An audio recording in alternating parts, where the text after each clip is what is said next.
Hey friends, my name is Steve Guttenberg. This is the Audiophiliac Daily Show, and today we're going to go back in time to 1965 with the Mac, aka McIntosh 1500 stereo receiver.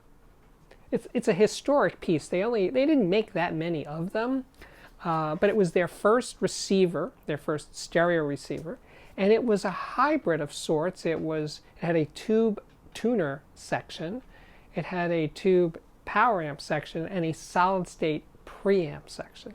It was made from 1965 to 1967, a short run. It was followed by the Mac 1700, which was similar except it had a solid state output. And then a few years after that was the Mac 1900, which was all solid state, an all solid state receiver. And it was sold way into the 1970s. Before we go any further, thanks go out to Audio Classics. It's a dealer in upstate New York, a McIntosh dealer of new McIntosh, but also sells a lot of vintage gear and definitely vintage Macs.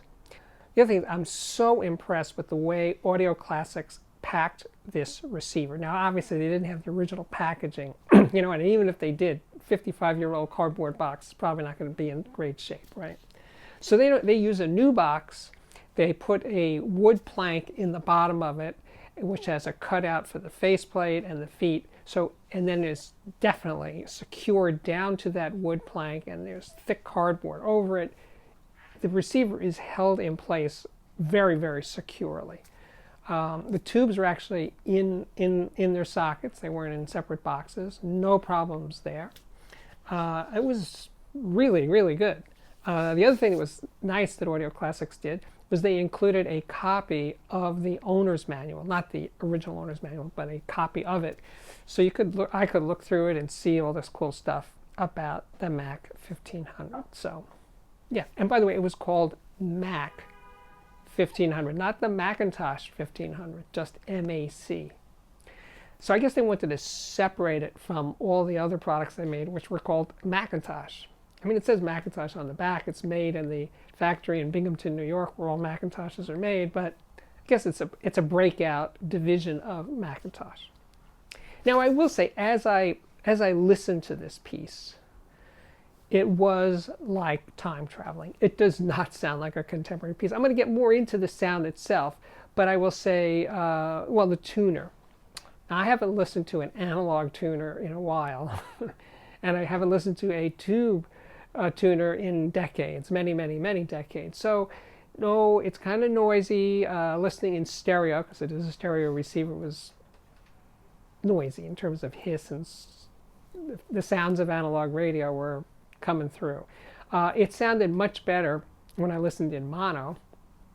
There's a switch to make it mono, so I listened to some of my favorite radio stations like WBGO. It's a jazz station in New Jersey, which I usually listen to online. Now I'm listening to it from the transmitter. That's pretty cool, right? And WFMU, which is an eclectic, weird music radio station that I've been listening to for decades and decades and decades. And again, it was nice to hear it natural as an analog broadcast. And also WNYC, National Public Radio in New York. And yeah, in mono, it sounded good. Definitely sounded good. So then I listened to records. With my SME turntable, I'm using an Ortofon Cadenza Blue moving coil cartridge, so I used a step-up transformer between the turntable and the 1500. And even with the step-up transformer, there was definitely noise issues. There was hiss, there was hum. Not pristine. But when I was in the middle of a tune, I wasn't so aware of the hiss or the hum or the noise. But in between songs, yes, you could definitely hear it. So it's 55 years old. And you know what? In my memory from back then, phono preamps were not super quiet, whether they were solid state or tubes. So it's just the way it was. And that's what you're buying with this. You're buying a piece of history. Okay, so the tuner was noisy. Got it. The phono preamp, acceptable, but not fun.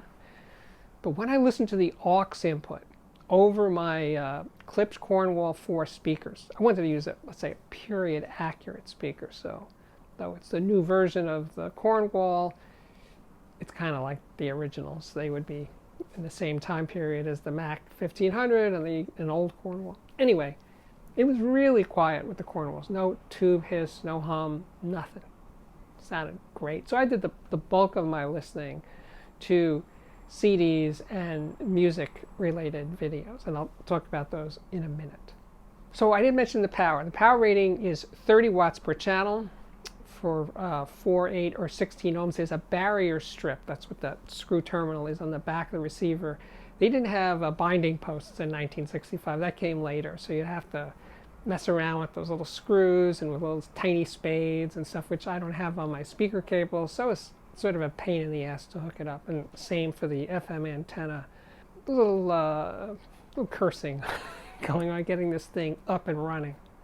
And of course, it does not have a remote control. Remote controls were not on stereo for another couple of decades.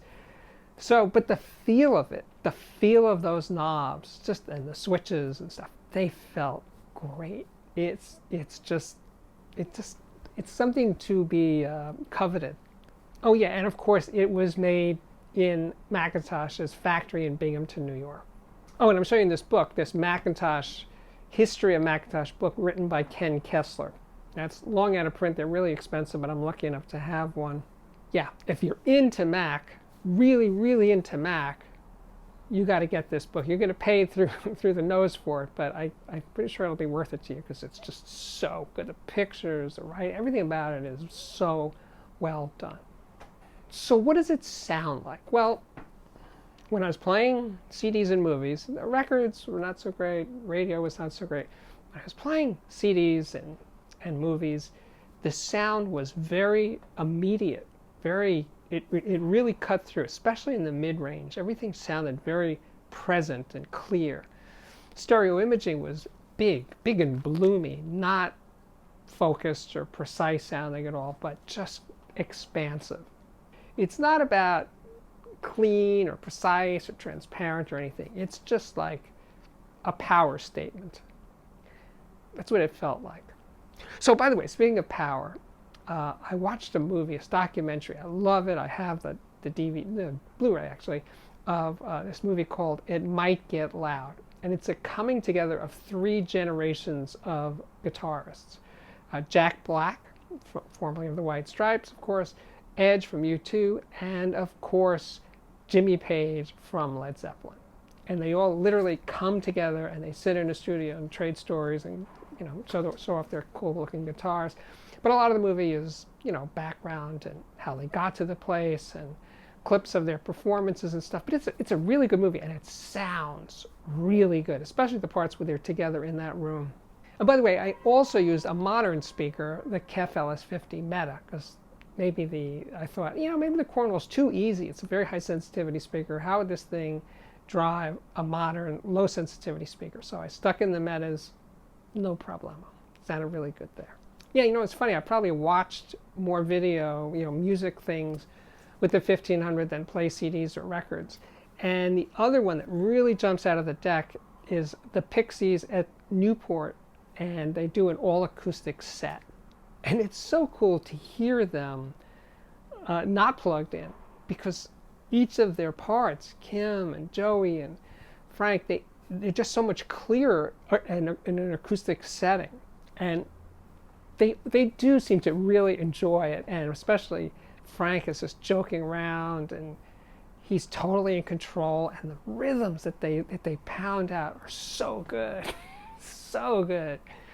And by the way, it's a daytime concert, which is also kind of weird. So they're very brightly lit by the sun. So anyway, if you're into the Pixies and you've never seen the Pixies at Newport, or I think it's also called the Pixies Acoustic, I strongly recommend it. And It Might Get Loud. Great music documentary. So it was a good time. It was a good time living with the Mac 1500 for a few days to do this video. And it's kind of a nice bookend to my visit to the Macintosh townhouse last week, listening to the MC901, this 900-watt monster amplifier. So that's Macintosh today, and this is Macintosh in 1965.